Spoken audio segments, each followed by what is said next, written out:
A Palestinian family gathered amidst the rubble of their house in Rafah, Gaza Strip, on Monday to break their fast. Like hundreds of thousands of displaced Palestinians, they are struggling to obtain food. The aid entering the territory is insufficient to feed the more than 2 million inhabitants of Gaza. According to the United Nations, half of the population is facing catastrophic hunger. We welcomed the last Ramadan with decorations and beautiful things, with carob juice and a plate of eggs. This Ramadan is deprived of all of these things that I mentioned. I was not able to provide my children with any of life's basics, to the point that my daughter asked me and said that she wants to eat boiled eggs. And I tell her, how can I bring you boiled eggs? The situation does not allow us to. Our situation was below zero before the war. So what do you expect after the war? Worse and worse, and we thank Allah in every case.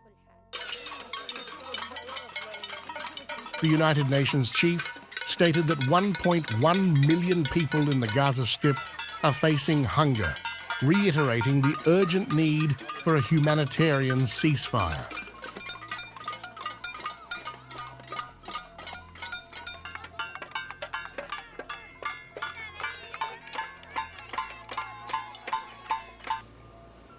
In northern Gaza, famine is imminent, starting from now till May of this year. So it's a very short window to act.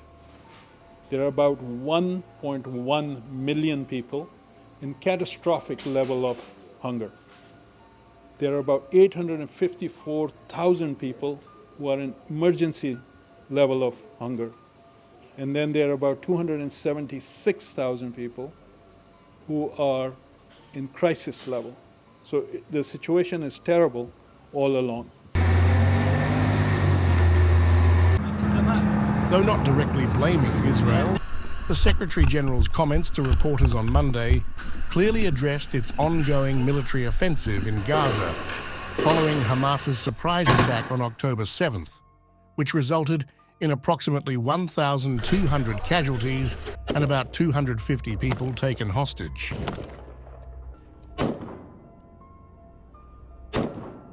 Even though Ramadan has begun, the killing, bombing, and bloodshed continue in Gaza. We recently entered the 6 months since the Hamas terror attacks in Israel and the catastrophic Israel onslaught in Gaza began. My strongest appeal today is to honor the spirit of Ramadan by silencing the guns and removing all obstacles to ensure the delivery of life-saving aid at the speed and massive scale required.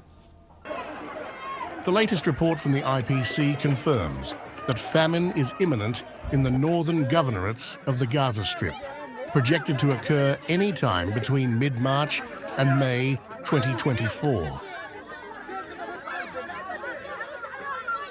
This has led to chaotic scenes at food distribution centers in Gaza. At Jabalia refugee camp, Palestinians gathered at a UNRWA school on Tuesday, waiting for hours to receive a hot meal from a soup kitchen. In the absence of organizers, some were forced to push their way to the small window to receive food. People have no money, no work, no food. People come here and wait to take food from the hospice. The situation is very difficult and dangerous. Not everyone was able to obtain a meal, as many returned to their shelters in Jabalia empty-handed. We stand waiting for our turn for 5, 6, 7 hours, and we do not catch the turn. The situation is difficult and tragic. There is no food, there is no money, the situation is deteriorating. A patrol must be established to support us and distribute to us rice, flour, sugar, canned goods, and everything. We are lost. The UN Human Rights Chief warned that Israel's restrictions on aid entering Gaza and its conduct of war against Hamas could could constitute the use of starvation as a method of war, which is a war crime. He also warned of the looming famine in Gaza, stating that the clock is ticking.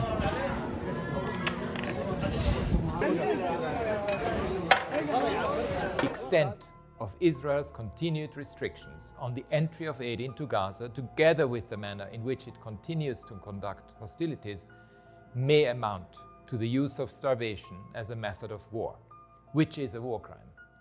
The clock is ticking.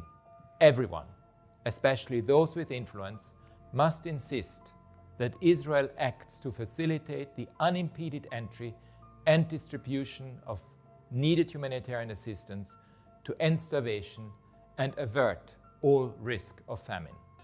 Meanwhile, Israeli Prime Minister Benjamin Netanyahu agreed to send a team of Israeli officials to Washington amidst growing tensions over the food crisis in Gaza and Israel's conduct during the war. We continue to be deeply concerned about the report that's indicating that famine is imminent in Gaza.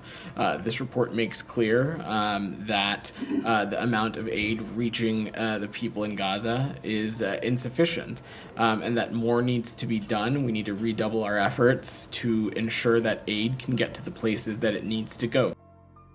An aid ship carrying approximately 200 tons of food collected by Andre's World Central Kitchen set sail for Gaza on Tuesday as part of a pilot program for opening a sea corridor to the territory.